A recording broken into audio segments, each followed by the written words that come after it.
জাহিলিয়াতের যুগে তাও জিমাত বলেছে যে আমি আল্লাহর নামে ঝাড়ফুঁক করবো, আল্লাহ তোমাকে ভালো করবে, বলে না আমি ভালো করবো। আর এই জামানায় তো মুসলমান বলে আরে অমুক কবিরাজের কাছে যা, ওই কবিরাজ থেকে ভালো করে দিবে, অমুক জায়গায় যা, যায় দেখ, অমুক হুজুরের পানি পড়া খায় দেখ, খেলেই কাম, হুজুরের ক্ষমতা আছে। কিন্তু জিমাত কাফের হওয়ার পরেও বলতেছে যে আমি ঝাড়ফুঁক করবো, আল্লাহ তোমাকে ভালো করবে। জিমাত সানুয়া গোত্রের যখন মক্কায় আস, মোহাম্মদ আমি শুনি যে তুমি নাকি জাদুগ্রস্ত, তুমি নাকি পাগল, তুমি নাকি জিনগ্রস্ত, তে আল্লাহ আমাকে শক্তি দিয়েছেন, কিছু বাক্য শিক্ষা দিয়েছেন, এই বাক্য দিয়ে ঝাড়ফুঁক করলে তার পাগলামি রোগ ভালো হয়ে যায়, তার জিন ধরা রোগ ভালো হয়ে যায়, আর এরকম মেন্টালি সমস্যা দূর হয়ে যায়। তো যদি সত্যিই তোমার মাথায় কোনো সমস্যা থাকে তাহলে আমি তোমাকে ঝাড়ফুঁক করবো আল্লাহর নামে, আল্লাহ তোমাকে সুস্থ করবে।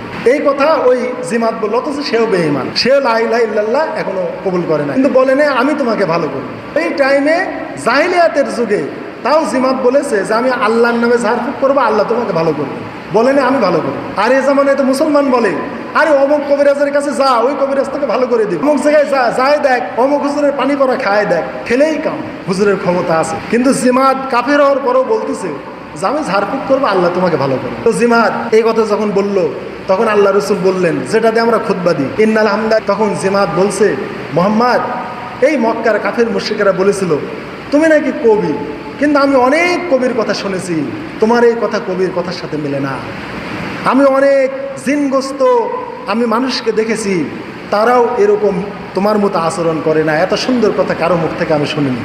অতএব আমি দেখছি তুমি কবিও নাও, তুমি জাদুগ্রস্তও নয়, তোমাকে জিনে ধরে না, তুমি পাগলও নাও, এত সুন্দর কথা আমি জীবনে শুনিনি। এ কথা আমার কলিজায় না, তোমার এই কথাগুলো সাগরের অতল গহ্বরে পৌঁছে গেছে। অতএব তোমার হাতটা বাড়িয়ে দাও, আমি এখনই ঈমান আনবো। সাথে সাথে নবী সাল্লাল্লাহু আলাইহি ওয়াসাল্লামের হাতে হাত দিয়ে ঈমান আনবো। ইয়াকা নাবুদু ওয়া ইয়াকা নাস্তাঈন, এর ব্যাখ্যাকে আমরা বুঝি মানে আমরা শুধু তারই কাছে আমরা সাহায্য প্রার্থনা করি।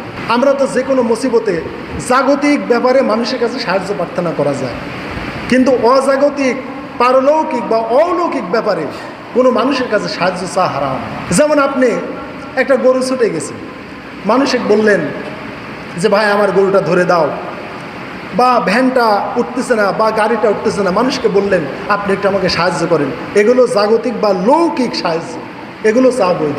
কিন্তু যেটা পারলৌকিক বা অলৌকিক সাহায্য, বেটা চাওয়া, সন্তান চাওয়া, সুখ শান্তি চাওয়া, মুসিবত দূর হওয়া, এইগুলি কোনো মানুষের কাছে চাওয়া, কোনো হুজুরের কাছে চাওয়া, কোনো পীরের কাছে চাওয়া যে আমার জন্য মুসিবত দূর হয়, বা হুজুর আপনি দোয়া করেন আমার জন্য বেটা হয়, এরকম বিভিন্ন কথা, মানে হুজুরকে বিশ্বাস করে যে হুজুর দোয়া করলে আমার বেটা হবে, পীর সাহেবের পানি পড়া খাওয়ালেই আমার সন্তান হবে, এরকম কোনো কিছু ভাবা, এগুলো হচ্ছে অলৌকিক বা অজাগতিক।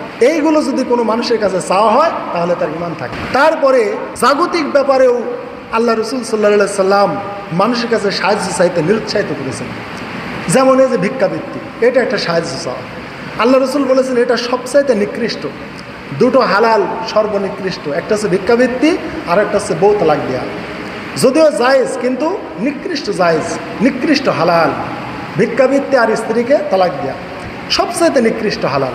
অতএব আল্লাহ রসুলের এই কথাগুলো শুনে অনেক সাহাবী জাগতিক ব্যাপারেও মানুষের সাহায্য নিত না, নিজে উঠতে পারতো না, লাঠিটা তুলতে পারতো না, তারপরে অনেক সাহাবী পাশের লোককে বলতেন না যে আমার লাঠিটা তুলে দাও তো, আমাকে একটু তুলে বসাও তো, তারা একা একাই চেষ্টা করতেন।